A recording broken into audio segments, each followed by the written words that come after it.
Good morning, children. Now today we shall start the second semester portion. Now this is the first lesson for your second semester, Unit 5, India through the eyes of a foreigner. The lesson India through the eyes of a foreigner is a short account by British Indian radio journalist Mark Tully. Mark Tully was with the British Broadcasting Company, that is BBC, unit until he resigned in the year 1994. In the short account of his experiences in India, Mark Tully tells us why he likes India and Indians very much. He vividly gives us the imagery of India's natural beauty and the beauty and diversity of India's social religions and cultural activities. After Mark Tully arrived in India, he quickly realized that it was not difficult to get involved in India. From the very day he arrived, he was surrounded by friends who introduced him to the staff of All India Radio Press Club and his neighbors. He says that many are still good friends. These friends encouraged him to get involved in India. When anyone asks him why he did not go back to England, he replies that it is because of his dear friends. He discloses to us that it was not the only reason he decided to stay in India. The truth was, he was drawn to the natural beauty of India. He describes how he explored the beauty of India. One week, he was camping in Great Himalayan National Park, watching the snow-clad mountains glitter in the sunset. And the next week, he would be in Kerala, sitting in his swimming trunks, watching the sunset over the Arabian Sea. He is nostalgic about the smells of seasons in India. He distinguishes the dry scent of early summer of Delhi, when the blue jacarandas, the scarlet gulmohar flowers, to the sweet smell of Queen of the Night flowers and the freshness of the pine trees in the foothills of the Himalayas. He is impressed by the variety of folk songs and Indian classical music.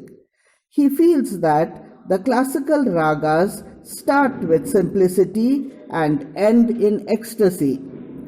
Mark Tully is amazed at the great epics and the love poetry of India.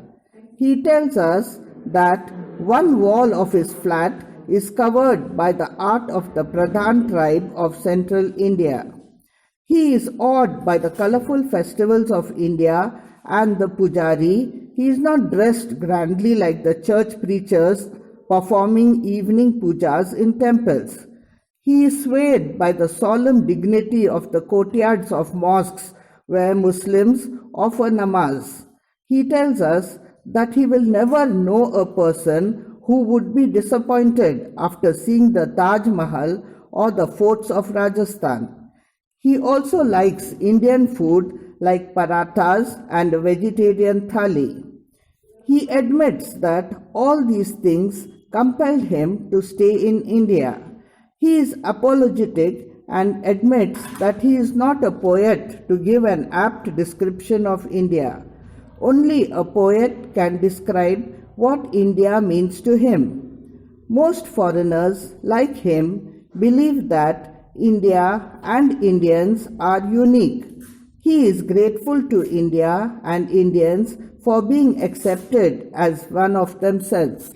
Now, children, first you have to read the lesson carefully and then start writing the notes in your classwork books. Now, the first main will be meanings. Then, after that, let us start with the exercise behind the lesson. Now, first part, answer the following. Question 1. Mark Tully thought he would be closely connected with others in many activities in India. The answer is true. Question 2. Mark Tully was not able to make friends in India. Answer, not true. Question 3. That, of course, is only part of the truth, he says. What is the part of the truth? Answer. Often the author was asked why he stays in India. He used to say, because of his friends. This was one part of the truth. Question 4. He watched the sunset in two places. What was the difference? Answer. First, in the great Himalayan National Park, the snow-covered mountains glitter in the sunset. Second, in the Arabian Sea, the sun slid like a great dome below the horizon. Question 5. He says he liked the early summer smells of India. What are they? Why do they evoke nostalgia in him? Answer. The dry scent of early summer in Delhi is the blue jacarandas, the scarlet gulmohars, and the other trees come into flower. Second, the sweet smell of the queen of the night. And third, the freshness of the pine trees. Question 6. Why was the smell of pines particularly refreshing to him? Answer. Mark Tully was undertaking a very long and dusty drive across the plains, and the smell of pine trees in the Himalayas refreshed him very much. Question 7. If you want, you can write your own answer or you can skip this question.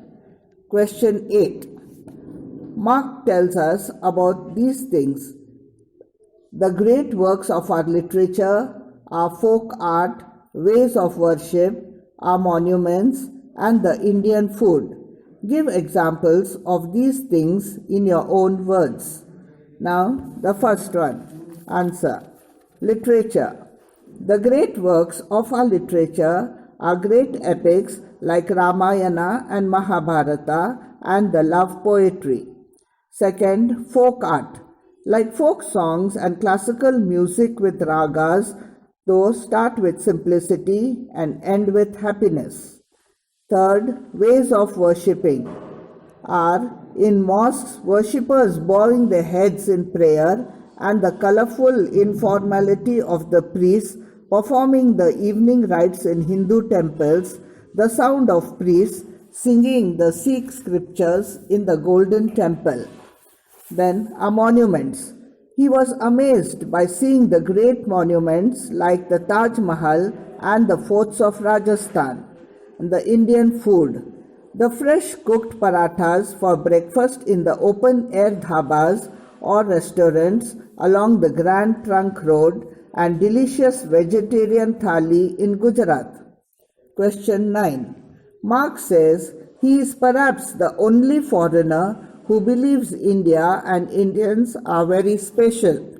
Answer, not true. Question 10. Why do you think we Indians accept Mark, a foreigner, as one of us? Answer. We Indians accept Mark as one of us because he loved and respected India and Indian art, culture, festivals, food, and literature. He feels there is no place in the world like India and people like Indians. Okay, now let us come to exercise 1. Answer these questions using the present participle. Question: what is the peacock doing? Answer: the peacock is dancing. B. What was the bird doing? Answer: the bird was flying in the sky. C. What will you be doing this evening? Answer: I will be studying this evening. D. What is mother cooking all morning? Answer: mother is making breakfast all morning. Now the next. Respond to the given sentences using the present participle. Example: some birds don't fly. Answer: some birds are not flying birds. Now A. The peacock dances. The peacock is dancing. B. Is that book good? Answer: some books are not good for reading. C.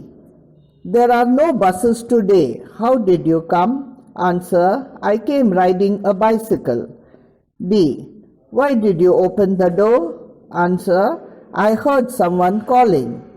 And the next exercise. Use the phrases and make a sentence and refer to the textbook.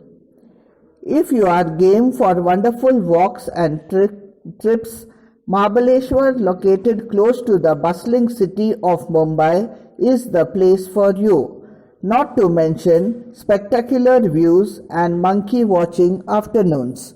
So this is, you have to write the sentence in order.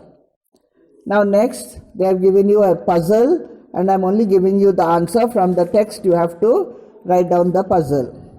So for the question, refer to the textbook and write the jumbled sentence. Now the answer is, an hourglass is a glass container like a figure 8 made narrow in the middle so that the sand inside can run slowly from the top half to the bottom, taking just 1 hour. Answer 2. A sundial is an apparatus used especially in former times which shows the time by the shadow of a rod on a sundial. So the lesson is over. Now here in this lesson, children, meanings are not given, so you can skip that part and you can start straight away from the question and answers. Thank you.